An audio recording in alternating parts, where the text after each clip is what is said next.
30 years ago, Rwanda had a genocide where 20% of the population was killed. 1 million people died in 100 days. Teachers butchered students, husbands killed their wives, wives killed their mothers. It was one of the worst events in human history. Somehow today, Rwanda is one of the most advanced economies and safest countries in Africa, a beacon for hope for the rest of the continent.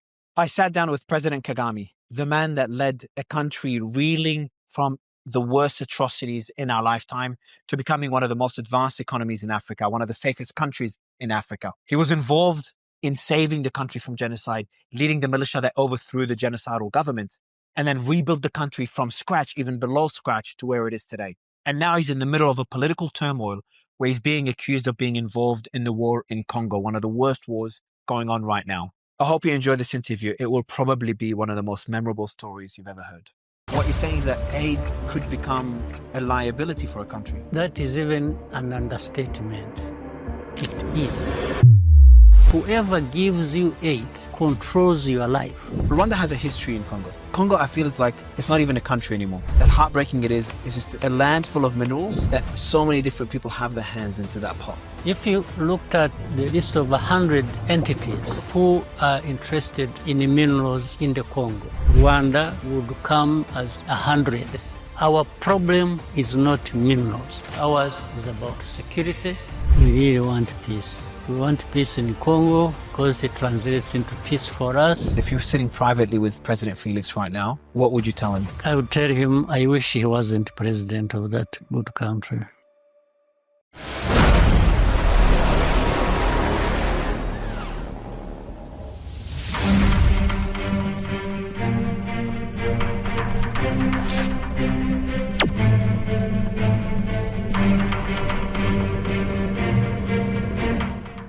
You came into Rwanda, the RPF came in, you took over the government, and you took over leadership after about 100 days, 3 months or so.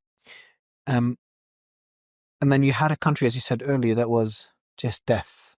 There was nothing there, just dead bodies and dogs eating those bodies. Mm-hmm. And anyone that was alive was either a participant in the massacre or someone that was lucky enough to escape. How? What would you do as someone that is in charge of such a country? What was the first thing you did to rebuild the country? Yeah, you got to find where to start from, and one of them was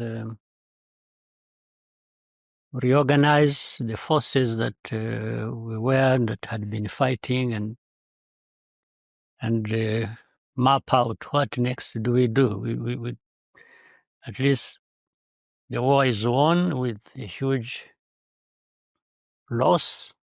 That's another issue. And then the other is what remains of people. By the way, this was accompanied in 94 at the beginning. We had nearly 3 million people who went into Eastern Congo, 3 million. And others about 600 to 800,000 into Tanzania. Wow. Yeah. So the whole country was emptied. Yes, and that was part of the strategy for them. It was like, if we are defeated, and then we shall empty the country so that these people, because they used to call us foreigners, that these foreigners who came in from outside, from Uganda, from Burundi, from wherever, by the time they come, they should find the country empty, meaning making it ungovernable, or even to fail to start from anywhere. So, but we did two things. We reorganized our own people, and we're in no way hiding the fact that this was almost an impossible task to rebuild the country that starts from below the scratch and empty of people, because the refugees had, others were displaced internally. 3 million went to Eastern Congo, about 700, 800 went to Tanzania, others hundreds to Uganda, others hundreds of thousands to both Uganda and Burundi. So we had others internally displaced in their thousands. So we had now to create a sense of security to allow people and start encouraging people not only to come back from outside, but also for those internally displaced to go back to their places and assured them nothing is going to happen to them, which we succeeded in doing. Now, this is where it becomes even very interesting. For the millions of those who were in Eastern Congo,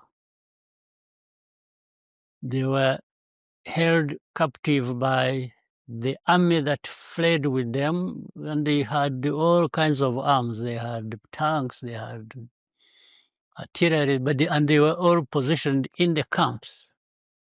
They had, so when they fled the AFDR, when they fled to Congo, they fled not only with like machine guns and machetes, No, they had huge tanks. arms. Yeah. And from what I know as well, the French troops, I think it's UN peacekeeping troops, they gave them a safe passage into Congo. They did. Right after the genocide. From 2 points, one southwest, Rusizi area, and then from northwest to... Because they expected, I'm assuming they expected the RPF, your group, to commit reprisal attacks and kill them. Not only that, they might have expected that, but more so, they had wanted to find time to reorganize and attack the country again, to take over the country. That was their plan? That was their plan. That's how they went with arms. They went with everything, by the way. The treasury was empty, the central bank, all the money taken, everything. They were living in a place called Mugunga in Eastern Congo, where even now there are refugees. But the point I'm bringing up is interesting, that is interesting for me, is we kept urging them to come back and reassured them that nothing would happen to them. But those leaders, both in the army and in politics, were refusing them to come back, the millions. So what we did, and we warned them. We warned them that if they don't come back, two things. We will repatriate them forcefully, because we don't even want the defeated army and the militias to hold them hostage and later on use them to come back. And we did that surgically. We did it actually with the minimal. So we kept urging them. And when we went and surrounded these camps and told people, ordinary people, to move out and leave these armed groups there. You did that, what, through radio broadcasts? We were doing through radio broadcasts. We were using UN as well, and we were sending people who had relatives among them to go and talk to them. They went so and the talked UN to was them. telling people that? Yeah. Okay. We prepared that. So we actually now forced them back. Okay. And they came. Now the story here I'm driving at. Now the whole world, there was minimal loss of life in what we did, but we stood accused of having forcefully repatriated people. And the world was blaming us. For quite some days, they were all flowing, just like a river, more or less. In the 90s? Flowing, yeah, that was the 90s. Okay. And they were being accused. Now, the point I'm making here is the aid, the humanitarian industry had taken hold of things. So these camps should remain like that forever. So the aid agencies that were they're meant to help people build their own life and move on from the camp. The camp is meant to be temporary. Mm-hmm. You're saying that aid agencies had an incentive to keep that camp as is in perpetuity. It becomes an industry on its own. By the way, that is what the accusation is in Eastern Congo currently. But there have been camps there even before Goma fell or before the war, because of the chaos that has been going on in Eastern Congo. Now that these people took over FCM 23, and people have actually started going back home, who now entirely, the whole group has gone home, the aid agencies are accusing M23 and AFC of causing a humanitarian disaster, because there are no longer many camps to look after. So that becomes a humanitarian disaster. So what they're calling is a humanitarian disaster is people moving on from the camps and going home. Yes. But what's their incentive? So there must be a financial incentive then for them to run the camps? Because there's no other... Why else would... Of course there are. So saying there is money flowing into these organizations for humanitarian activities or to run these camps. If you don't have these camps of people displaced, where even if you got the money, you say, unless you go to their homes and help them from there, which would be a noble thing. But that's not what they do. They complain that they have left camps and they are not able to feed them with all kinds of things. So that becomes a political issue. As it is now it is. But it is now, and it was then, 30 years ago, the same thing, the same complaint. So instead of teaching people how to fish, their incentive is just to keep giving people fish, and that's how they... You'll never see make it money anywhere. And so essentially, because Rwanda is a country that dependent on foreign aid for a long time. I think you're one of the biggest beneficiaries. 90% of GDP in the old days was from aid. I think now In the old now days. it's about, yeah, exactly. Yeah. Now it's down to like 10-15%. You guys have done really well at not depending on aid. So what you're saying is that aid is, again, I don't want to put words in your mouth, but aid could become a liability for a country based on what you're saying. That is even an understatement. It is. In the long run, it is. Depends on how it is managed. And that has been a position from the beginning. We have told the people we appreciate aid. We needed it and we still need it to an extent.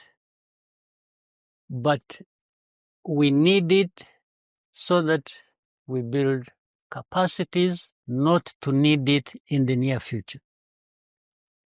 That is a standard for us. That's what we say, and that's what we do.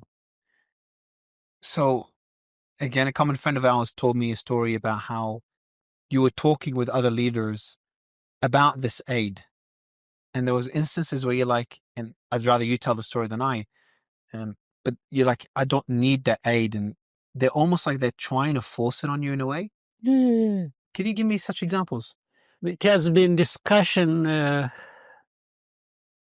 These discussions have dominated many years, and many conversations we have had between those who need support, aid support, those who...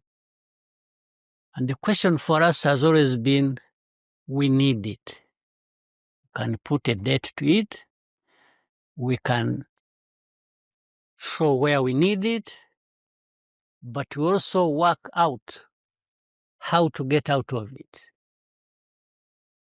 And this is something we have with us. We share with anyone who wants to do work relating to aid with us. But that has attracted a lot of problems for us. Some of us even thinking, we have been branded either arrogant or insensitive or dictatorial or all kinds of names, just because of that. Because you don't want aid. Because we say, and we try to differentiate things. It's not that we don't want aid for the sake of not wanting it. We are saying aid creates dependency. But not only dependency is on the good side, I mean, the better side even. The other one is whoever gives you aid controls your life. In fact, that's why they want you to stay with aid, so they continue controlling your life. And even threaten, use it as a tool to direct you where they want you to go. They keep threatening you, if you don't do this, we will switch off. It's politically weaponizing aid. It is weaponized, absolutely. Quote me on that. And so how does that work? How can you tell an aid organization or someone, I don't want aid, and they're like, no, you have to take it? Like, can you give me an example of such an interaction? Well, let me tell you as an interaction. In 1998 or 9, no, I think 8, we used to get a lot of aid because of the situation we were in, 98. That's 4 years after the genocide. Yes.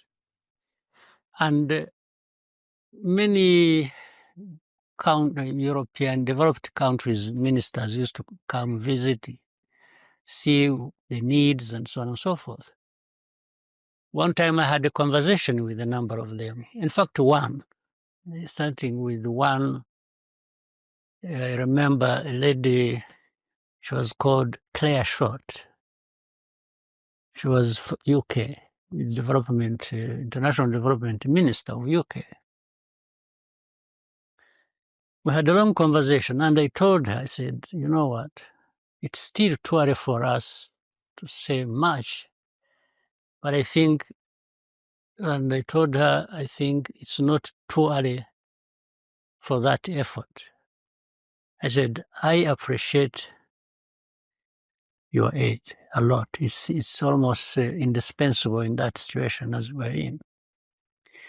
I said, but at the same time, I want to start early to be responsible. And I keep talking to our ministers and other leaders that we need to start early being responsible for ourselves.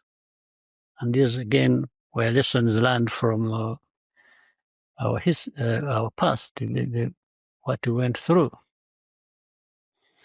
And I said, I want you to think about giving us aid,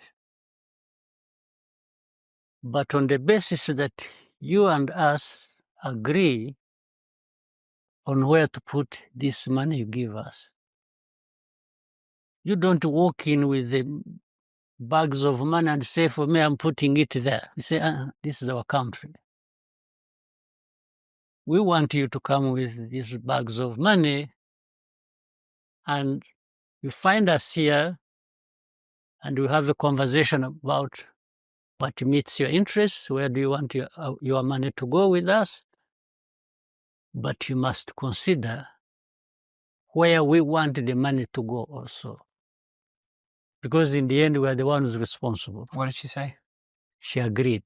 Okay, that's good. Fortunately, she agreed. That's a good interaction. At first, she was like, who is this one now? Was there interactions? But later on, we agreed. Was there interactions that were not as positive? Yeah, let me show you. So we reached an agreement with her eventually. But interestingly, she invited other ministers of countries, I think, that were friendly to UK or friendly to them. They came with there were 3, 2 other ministers on top of her from different countries. And she wanted me to tell them what I had told her, because she wanted them to listen to what I was saying.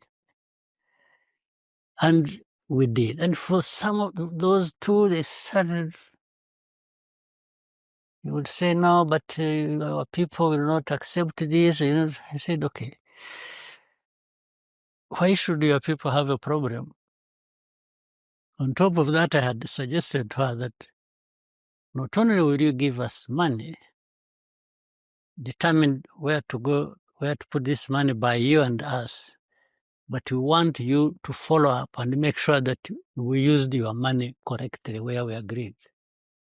So we should have an audit, maybe after every 3 years. You've asked them for an audit? We were asking, yes, we said we should have audit. They would audit all of us. They would audit you if you really gave us the money you promised you would give us. And if we use the money the way we agreed we are going to use it, and this money was not lost in the hands of people who stole it or something. And it worked. Later on, these two were also convinced.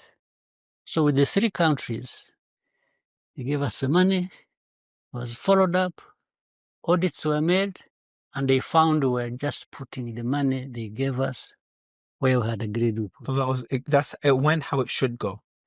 That's how it should. I mean, there's no question about it. What about USAID, for example? How is the experience with them? I'm not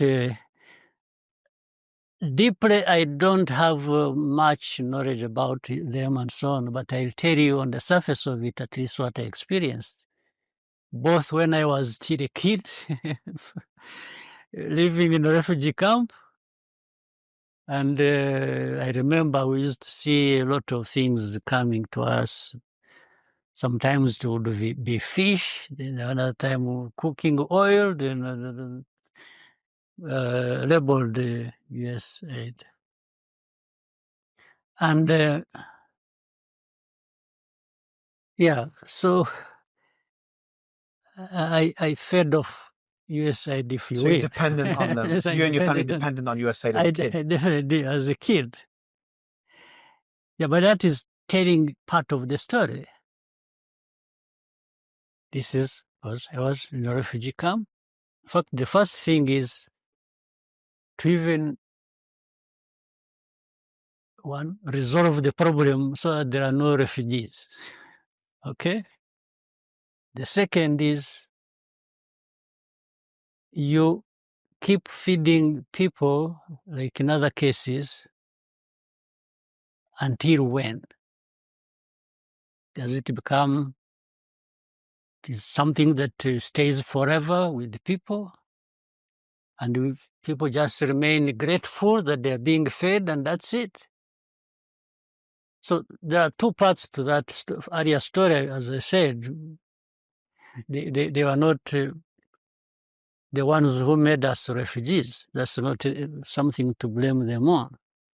But they didn't care about getting you to become independent and move on from being a refugee. Yes, because and since USAID is also connected with the government, say, of the United States, they should, at the same time, using their leverage, whatever they have, to address the problems of people who are displaced or who are refugees, so that those other issues are also addressed.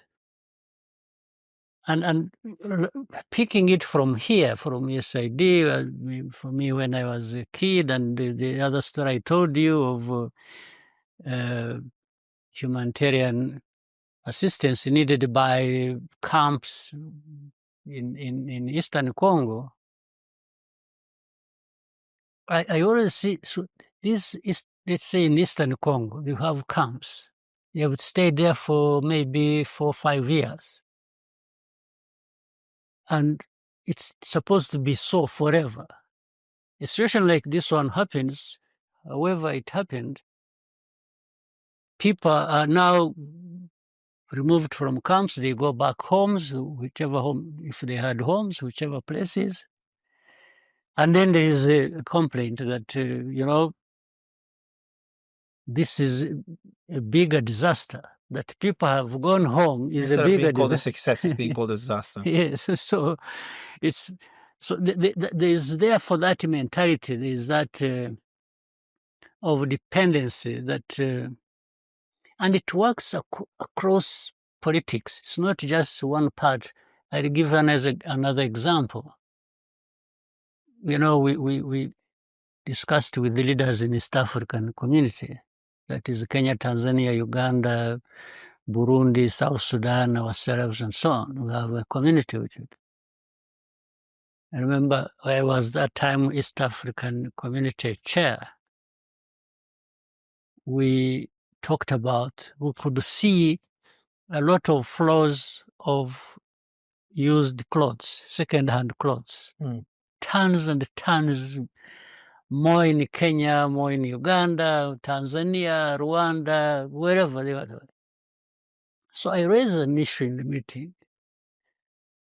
I said, and I told some of the countries I know in this community, I said, I know you grow cotton, a lot of cotton is grown in your country, in this country. When are we going to build our textile industries? If we have cotton, but we export it raw, the way it is in its raw form without adding any value to it, and then we import tons and tons and tons of used clothes. So we agreed, and everybody seemed to, they knew, but they were just reminded. And they said, that's the point. So we agreed we are going to actually make it very costly for people to keep pushing used clothes here so that in the end we develop our textile industries. After a few weeks, in fact, for us, we were not even. So the industry of pushing, they went to these leaders and warned them and said, no, you can't stop. Who did? It was from the US. The US? Yes. So they told leaders, you cannot buy this used clothes anymore. You cannot stop buying from us used clothes or importing them into Which your organization in the US was it? Maybe you'll come to understand it when I go to the last point. Okay. So they say, you must, there's no way you can do without this. So some of the leaders, we had made a decision together, but under pressure differently, leaders gave up that decision to not, and we were, in fact, we were also approached and they were told, you are making a mistake, you can't refuse taking in, otherwise you will be affected. They even warned us that if we insist, we are going to be struck off the beneficiaries of AGOA, African Growth Opportunity Act. So other aid was going to be crossed off because you don't want this. You didn't want this used clothes that was hurting your textile industry, that was preventing you from building a textile industry. Like, I don't want this. This helps us. This one helps us, but I don't want this one because it doesn't help us. They're like, nope. Either you take this one as well or we'll stop the good one. That's exactly what happened. Now, for us, before we realized, all the countries who had agreed to take that decision had already given up, and they were already importing used clothes so that they continue benefiting from United States. In the end, we were left alone. We didn't even know. And that time led us to being struck off the AGOA list. The others remained because they accepted. For us, we were struck off the list of AGOA beneficiaries because of this argument. But who makes those decisions? Is it like some junior people in those organizations that are like, no, we need to keep that up? I don't know. But we tried to argue back. We sent back messages. We were telling whoever we could reach and say, but this is not fair. Blah, blah, blah. They just ignored us. Did you talk to anyone? But could you bring it up with someone more higher level up, politicians? Yeah. The ones who are in charge of African desk, in State Department, and yes. That's crazy. So that tells you a bit of the story. Yes, that's about aid. It's about dependence. Yes. So you had to rebuild the country from scratch, and one thing that everyone talked about that you focused on was dignity, which. For me, it's so confusing that I had to literally search the definition of dignity because it's not something, a term that I would use Why did the concept of dignity become so important for Rwanda after the genocide, and how would you define dignity? Yeah. For example, when I told you that we asked these aid donors to really give us a chance so that as we benefit from their aid, we're also building our own capacity so that we don't perpetually depend on them. That's about dignity. That's exactly what aid organizations should want you to do. Yeah. And it's about you putting yourself in a certain position that you really don't want to be dependent forever. It's about dignity. When we are telling people, don't push to us second-hand clothes endlessly. Let's have a time we can stop this, but also at the same time we develop our textile industries. It's about, you can't think like that and act like that unless you are mindful of what is your place in this world. It's about dignity. You even went as far as making begging illegal. Is that true? Or that's false? Begging for money, was that it made illegal at any stage? In a way that I think that must have come from that, because so it was true. It was made illegal. it was true. Okay, it is true. You made that decision, and in fact, what we did, we put two processes in place. It's fascinating. Rule of law. Yes, we did two things. One is for those who are capable, we gave them a chance to be trained to do something so that they can live on their earnings rather than those who are not capable, either handicapped in one form or another. We have a mechanism in the government of looking after them from government coffers. So you kind of built it into a system where it no longer wasn't degrading as begging. It was no longer the dependence that existed during colonial times. You focus really on just changing everyone's mentality to no longer depend on others. That's exactly what it is. Because you could find some people on the streets begging, young men and women who are like 15, 16, 17. When they could go and work. When they could go, even started to do something. And in fact, we put a technical school which can take in up to close to 1,000 people in the western part of our country to teach people mechanics, or to be a mechanic, motor vehicle mechanic, or whatever, that category of things. And these young people were sent there, and they learned to do things. I was told, for example, the first batch that came out of that training, which went on for about 6 months, and then later on it was increased to a year. The first batch of 6 months, when they got out of that place, 70% found employment. Wow. 70%. Your model's becoming, like, the more I learned about what you did to Rwanda, especially after after 1994, you literally turned a country that was probably the most failed a country's ever been in Africa. It's just a complete genocide, to becoming the pinnacle of what Africa could become. And the model that you've built is something that other countries could emulate. And I know you've created an organization to teach other countries to do a lot of the similar things you're doing. Why aren't we seeing that in other countries, though? Or are we in Africa?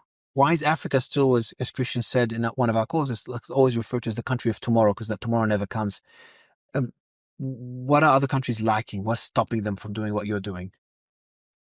I can really speak for myself. For others, what I see, if they wanted to do things similar or like to ours, they can maybe succeed even more or better. But a decision has to be made by leaders and it's about politics. It's about politics. You can, and people are the same everywhere. If you brought them an opportunity in any part of Africa, if Africa is still lagging behind other continents, but what has made other people rich are the same things that they would make Africa rich. Because Africa is endowed with resources. I mean, take a country like DRC, by the way. Congo is a good time to pivot because DRC is an incredibly rich country. Very, very rich. But One of there the are richest other countries when it countries comes which to minerals. Okay. Why would a country like that ever have to beg for anything from anyone? Why? I should be asking you, so your neighbor. Yeah, I'm just using the question to answer you to show that it's about politics, it's about management, it's about, by the way, that integrity that we're talking about. You know, to these leaders feel they should be working with their people and to make sure that they benefit from these resources and raise everybody to a much higher level. Once you don't think about it like that, then it doesn't happen. Because in every country of the continent, I'm sure in the United States you see many Senegalese, many Rwandans, many Congolese, many, and they are as brainy, as endowed, as, you know, they have the capacities like those people in the United States or like in Europe and so on. Then why aren't they prospering in Congo? What is, like, Congo is a perfect example of this happening It's today. the politics of our continent. It's just the system is so flawed. It is just, yeah. The way I see it, so you have a history with Congo. Yeah. Obviously, a lot of Rwandan citizens migrated to Congo, escaped to Congo prior to 1994. A lot of Tutsis are there. Now, I don't want to use those terms now, but they're still being used in Congo. A lot of Tutsis prior to the genocide. After the genocide, a lot of Hutus as well. So there's a lot of Rwandan citizens in Congo. But are those that, by the way, there are those bona fide citizens. Part of that Congo was carved out and left into Congo during colonial times, when during the Berlin Conference, when borders were being drawn. So in Africa. Eastern Congo. Yes. Eastern Congo was a separate country, or what before that? No. I'm saying, you know, when borders were being drawn, yeah, like the border between us and times. Uganda during colonial times, that is in the 1890s. Yes. So they drew a line. It was just an open place. They drew a line, left Rwanda on this side, what was later to be called Rwanda on one side, and the other side it was called Congo. But this line divided the families. Some of them Rwandan, even related, were left on one side and others on the other side. It's crazy. We have a similar situation with Uganda, by the way. Uganda and Rwanda. Yeah, Rwanda, yes. Southwestern part of Uganda, a place with about 1 million people. They are typically Rwandan. But by that divide, during colonial times, these people were left there as Ugandans, and others were left here as Rwandese. So just Africans split with lines. It is everywhere across the continent, in actual fact. That's crazy. So the issue now is, you can talk about others who migrated and went to Congo from Rwanda, or vice versa, whatever it is, before that, whatever it is. But there are those who are indigenous to that place. And in fact, these are the ones who are fighting, whom the government is uprooting and saying, you go back to Rwanda. You're talking about the M23 now? Yeah. And we have, by the 130,000 people, refugees, from that group, 130,000. From Congo in Rwanda. Yeah. They've been living here for the last 23 years. And Congo doesn't want them back. It doesn't even want those who are there who never came here. Are they the ones labeled as Tutsi, or they're different? Yes. The Tutsis. Exactly. So that's where the Tutsi minority is also being targeted in Congo, as it was in Rwanda. And that's a big concern that you have. That's the point.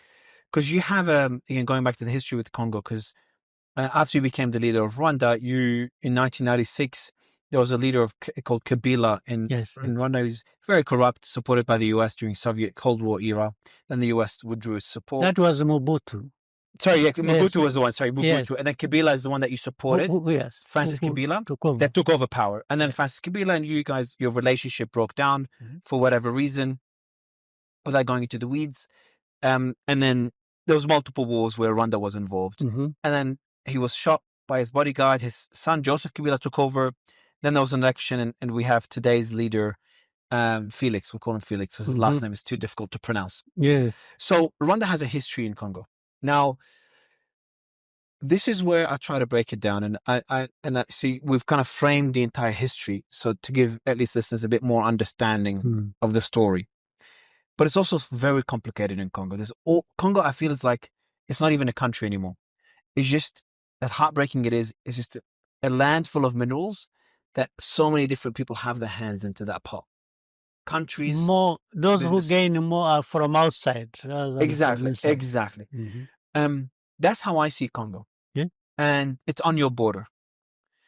So you're all over the media now, and every single journalist that interviews is like, are you in Congo? Is Rwanda involved in Congo? Are you supporting M23? Without really understanding the context. So I'll tell you my understanding of it, and I'd love you to correct me and give me more context. So you have a threat on your border. That threat still houses the FDLR, the same people that committed the genocide 30 years ago. They're still there on your border. Their goal is to still replace you as president, replace the entire government right now, and to still get rid of Tutsis in Rwanda. So that's still their objective. And they're doing the same thing for Tutsis in Congo. So the argument that Rwanda has concerns, security concerns, and you're still getting attacked by those groups on a regular basis, is a very valid concern that no one's talking about for whatever reason. Then there's the other argument of minerals. So the way I see it is there's all these different hands, some corrupt, some good, some bad, that are, some of them committing horrendous crimes to get access to the minerals in Congo, because it's such a wealthy country. And there's no real way of doing business with Congo. So the way I see it is there is a financial incentive for the Rwandan military or the government to be involved in Congo as well. And your preference is to do it above board. You want to do a deal with Congo, whoever's in charge, and get rid of that security threat, but also be able to do business because, you're landlocked. You have people to take care of, 13 million population. You have minerals in Rwanda, just not even close as much as Congo. So the conclusion that I came to with my limited knowledge is, you don't think the current government is doing the best job. You think that they operate in a country that everyone wants it to be unstable because that's how they get access to the minerals. You think the leader of the Mr. Nanga, who's the leader of the AFD, which is the M23 is part of, he's also technically the leader of M23. He could become a better leader than the current president. My conclusion is that the Rwandan forces are involved with M23. Potentially, you last time you asked, you said you don't know if there's troops there. I come to the conclusion that there is troops there for security concerns and potentially to be able to do business. That's the only way. And your end goal is for Congo to be stable, a country that's 10 times bigger than you, for Congo to be stable, even more prosperous than you if that's possible, and to do business with Congo a peaceful way. But you're not able to reach a path to that. So that's my conclusion. I might have gotten many things wrong. I'd love to get your thoughts on everything. I think you've kind of summarized things quite well. But let me also try to say this.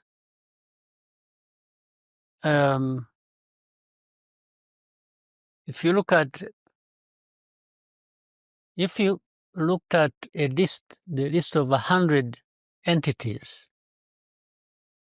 100 from wherever, China, Europe, US, Canada, and so on, including all of us in the region who are interested in minerals in the Congo. Rwanda would come as 100th, would come at the bottom. If you ranked them 1, 2, 3, this, but the situation is such that it has been made to look like the ones least concerned with the minerals have been the ones accused for the entire problem of these 100 who get billions and billions and leave nothing behind. So Rwanda has come to be the ones to absorb it. So that is to absorb all the blame. All the blame. Because those who, that whole line up to the 99s, and the people who have the power of the media, of everything. And for them, they're also benefiting from the bad politics of Congo. And most of these people probably have a share in the companies formed together with Tshisekedi. President Felix. Yes. Okay. So that is one. Mm. So our problem is not minerals. It has nothing to do with minerals. Ours is about security. And once we are not assured of our security and long term, we can't be thinking about minerals in that situation. No, that would be the last thing on our minds. Mm. Now, the second problem that combines with that, because of that history we said of the people who, of the Congolese of Rwandese origin, but carved out by the border, the governments in Kinshasa all the time use this pretext and say, one, first of all, they say they want to get rid of these people. And this came with this FDLR, those who committed genocide, went to Congo 30 years ago. They work with politics and politicians in DRC. They go against these, they single out the Tutsis in Eastern Congo. And they cause them problems, but they want to cause them problems and eventually cause problems to Rwanda. Now, these are things we have discussed with everyone, whichever government that has come to Congo since after Mobutu. So that includes Kabila, the one that you've helped get into power, and his son. And even Tshisekedi and Felix. What does Felix say? Like, I know publicly he calls you Hitler and he says all these crazy things. I think he has a genocide ideology like Do you think so? He's that extreme? I think so. He is. Have you spoken to him privately? I have spoken to him like 100 times before these problems. Was there any common ground? Like was there any? Yeah, we discussed even when he became president. By the way, I don't mind how he became president. He was not elected both times. The first time he was handed over power by Joseph. Yes, there's no question about it. The second, he just declared himself, and that was it, and told everybody to shut up, and that's what happened. Okay. So, but that's not my problem. It is a problem I think Africa has bigger problems than getting to democracy. But when you look at it, let's go back to UN a bit again. The UN has been there now for about 24 years, has been in Congo. UN. Even currently it is there. They have had about 17 to 18,000 peacekeepers, so-called, in that place from different countries.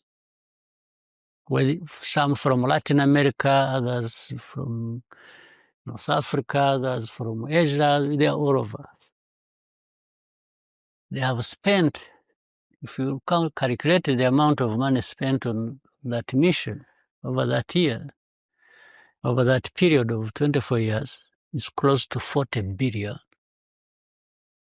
Now, the question number one is, what did they actually come to do? To keep peace? Which peace is there? To bring peace?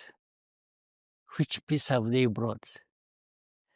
To solve the problem concerning Rwanda of security of these FDLR that have lived there for the last 30 years? Nothing. So why are they there? The only thing they did relating to this, they have over time repatriated some FDLR and their families. Back to Rwanda? Back to Rwanda. It's on record. It's recorded. The rest, I don't know. So why are they there, in your opinion? This is the whole thing. This is the crookedness of the whole international system we are talking about. So you I think can't answer. So essentially, there's so many, as you said earlier, there's so many hands in the pot when it comes to Congolese minerals that they. So many. So the only, and they're non-governmental hands, yes, or governmental as well, both. Some smaller governments, but it's a lot of both. private companies. Yeah, It's both. It's Okay. very much governmental, even those governments from outside. So they create something, UN peacekeeping force, humanitarian this, and then to cover up everything else that is being. So because when you ask, you say, yeah, we are helping the people in the camps. You know, when they do this, you say, no, but you see, we put some FDR on the trucks and carry them to Rwanda. This is what has cost 40 billion.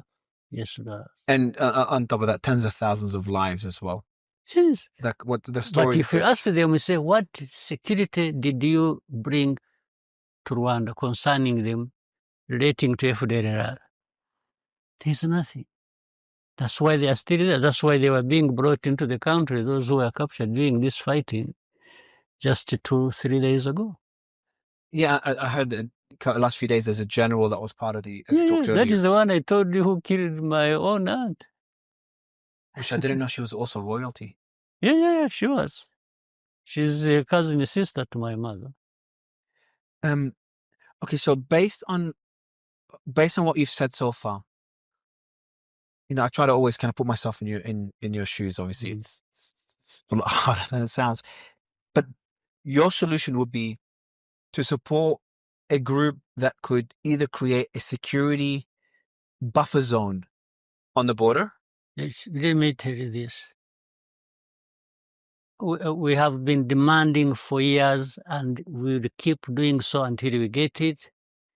Our borders, this time and particularly with DRC, must be secure from these people. And the world knows about and has ignored. There's no question about it. So they've essentially left you no choice. That's what it means. And we have, but by the way, let me say something else. This fighting that started 3 years ago did not start with Rwanda. Those guys who started the fighting did not come from Rwanda. You're talking about M23. M23. Yeah. Their problem was there in 2012. So the problem came back 10 years after. It means in between, nobody addressed their problem, neither Kinshasa nor anybody else. And they are the ones who started the fighting. The way it is brought, the way Rwanda is brought into it, is by saying, these are Tutsis. It's like you wanted to finish them one way or the other, either by sending the entire group to Rwanda to live there and leave us alone, leave Congo, or kill them and finish them. So that didn't happen. So making it difficult to get rid of them into Rwanda or to kill them entirely, Rwanda is the one that made it impossible. So we should be blamed for that. Yeah. One question I asked as I did my homework is, I'm like, why would the president, from the outside, and I think you'd agree, is that it looks very evident that Rwanda's supporting M23. And I'm saying this myself, so you're not saying it. I wouldn't even run away from. It depends on what you see. Why sometimes we have been vague and so on. I'll tell you this. I'd love to. Yeah, I'd love you to tell me. And I think I know why as well. You see, if they keep saying, "Are you in Congo?" and I say yes, that becomes they blame you for everything. The only problem, and that is the end of exactly. That's what I learned. So this why. So it even has legal implications. They see, he even said it, and the other problems why Rwanda could have gone there or why they could have done this, all those problems are forgotten. The only problem is, why are you in Congo? And they blame everything that's happening in Congo. It's been happening for decades with all these different groups fighting, all these different countries with their hands in Congo. Everything's gone because Rwanda said that small country with 13 million people said they have troops, or they have not troops, sorry, they're supporting M23. All the minerals that have been worth billions and billions, they say, you see, the whole money was taken by Rwanda. For us, we are... Yeah. That's what I learned, because I was really confused on it. No, that's the reason. Because you're a very direct person, so you're always very honest, very open, very direct. Your team. I tried even on that to be direct, because I said Rwanda has taken defensive measures. It's up to anybody to interpret whether that means I went into Congo, or I'm very close, or I'm... But they want that soundbite. They want that soundbite. Which I don't. I'm intentionally trying not to get that soundbite. I can't give it to them. I don't, exactly, because it's just a very, honestly, it's a very unethical way of really having a discussion. Instead of trying to understand the issue, you try to get the soundbite so you get the clicks, and it's just a very disingenuous way of having those discussions. Yes, that's so. Otherwise, I like when they ask you, "Is there Rwandan troops in Congo?" I don't know. Like, you're the president. How do you not know? I was like, I don't know many things. Many things I don't know. Including why somebody would be asking me that question when he knows the truth. Exactly. So, but what is the solution? Like, for me, what always drives me to have these discussions is I always try to find solutions. I'm a bit naive because I simplify very complicated problems. But sometimes simplification helps you get some progress. So when you look at Congo, how can we solve it? Like, can it be solved? It can be solved. Even if it wouldn't be solved in a perfect manner, but it can be solved at least to give everyone peace. Let me start with what it is now. Now, what is needed is for parties involved and others who want to support to stop the fighting, have a ceasefire. 2, it is to find a process that resolves political issues peacefully. And that will require the leaders of Congo to take the bull by its horns and accept the reality and say, I must talk to these Congolese opposed to me. I must listen to them and what are their grievances. Even if they picked out of 10 grievances and they picked 6 and said, okay, on these ones we agree. On the other 4, we don't agree. That's progress. Now, 3, they must recognize the security concerns of Rwanda and address them because they are based in Congo, and in fact, they've been associated with the Congolese government. So there must be recognition of that. Now, the rest would come under that. Even if we got a minimum on the 3 or 4, ceasefire, political concerns addressed of the Congolese, I can come to the format later on, if that is. Then security concerns of Rwanda, they are not going to be negotiated. So, but what is President? If you tell this to President Felix, what does he say? Like, he has no incentive to.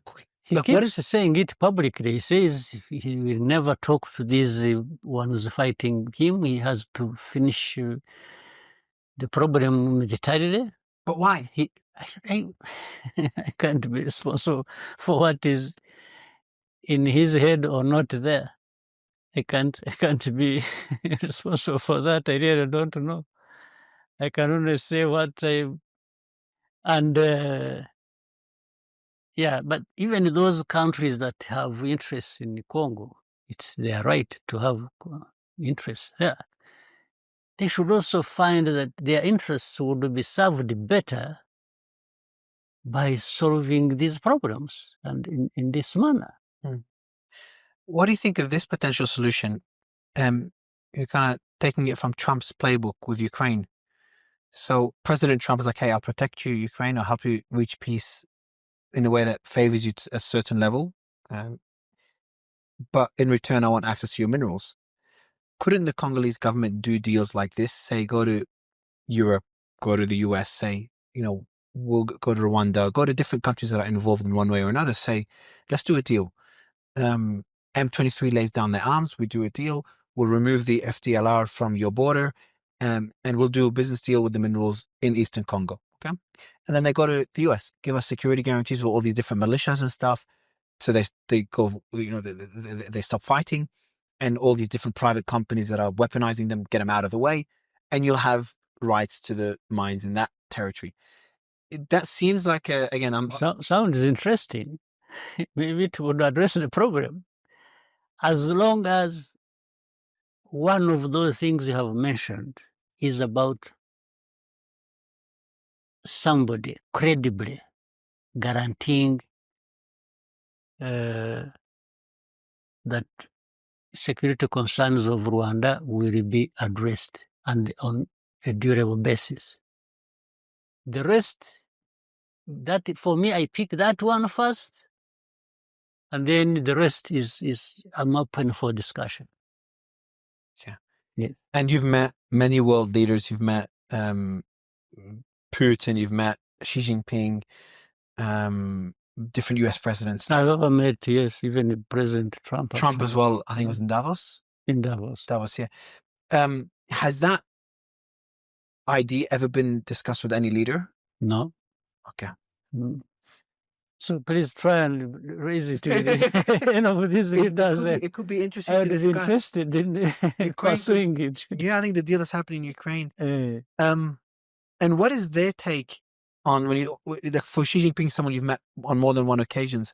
What's his perspective on what's happening in Africa?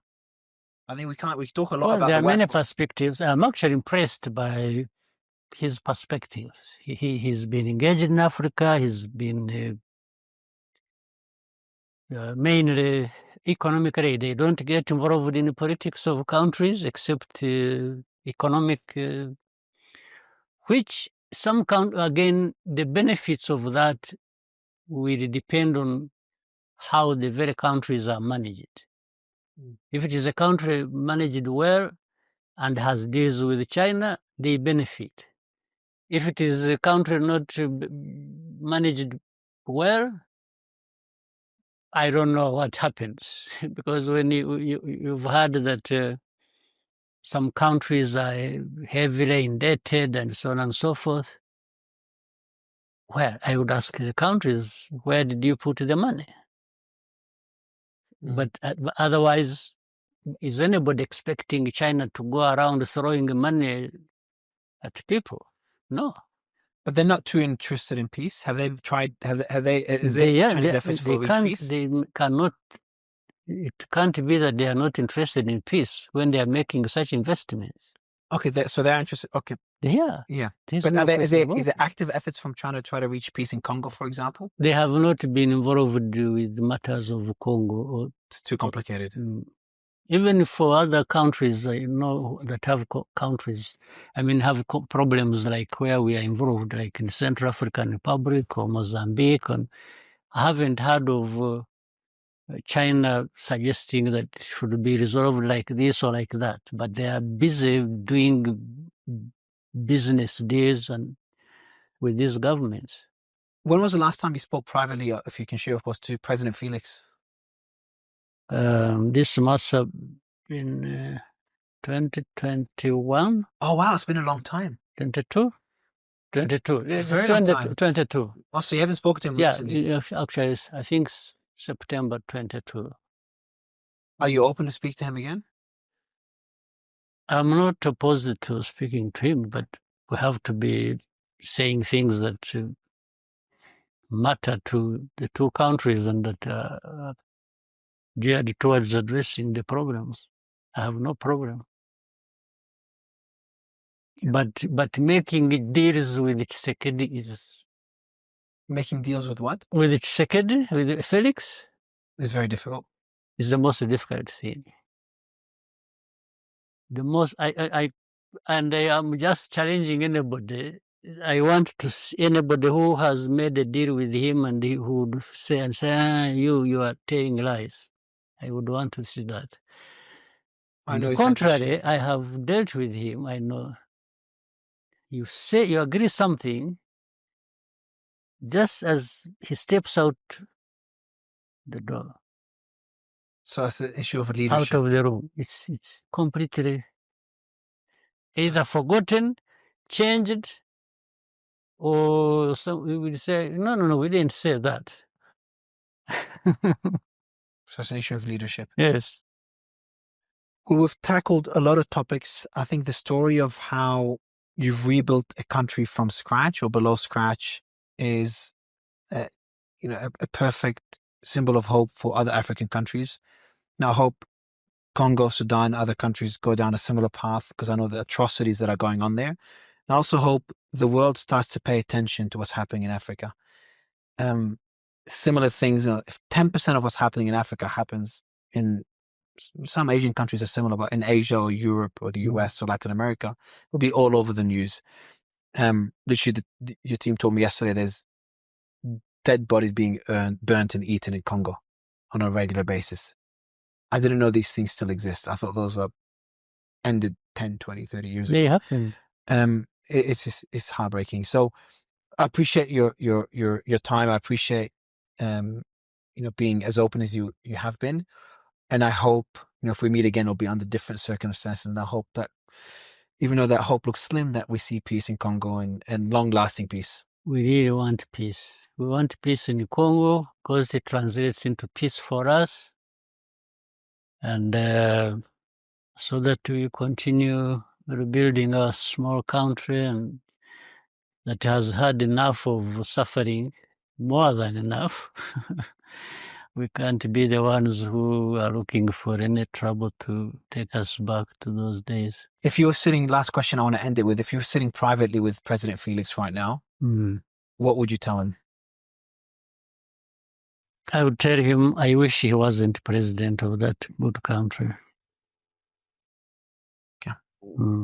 Mr. President, I really appreciate it. Actually, I'm likely to, when next time I meet him, I will tell him that. That person. I promise, in person, directly. I hope he changes. Like, if what he's saying is true, I hope he changes. I hope he becomes a bit more diplomatic. It's terrible. It's better for his country. It's better for him. It's better for peace. Is better for him. Remember the president. Francis Kabila was shot by his bodyguard. Like, war is not good for anybody. The father was called Laurent Kabila, Laurent. And then the father is, the son is Joseph. Joseph, yeah. Laurent Kabila is the one that was shot. Is the father. That was Francis, my bad. Yeah. Yeah. So war is bad for everybody. So, I hope either Felix... I don't know whether you have seen this about Felix. Somebody, an Italian family person who, Felix spent many years in Belgium. He was a taxi driver. He was a taxi driver. He was many things of that kind, but even with a very bad reputation. The man who employed him, an Italian family, an old man now, who employed him, he was delivering. The man has a shop, a pizza shop, and Felix used to deliver. So when this old man heard that Felix had become president, he said, "Oh my God, He said, this one. Then he told the story. It was even written. I hope you can show it. What was the story? It was like this guy who could not even do the job of delivering pizza. How did he become Has president? become, I don't know.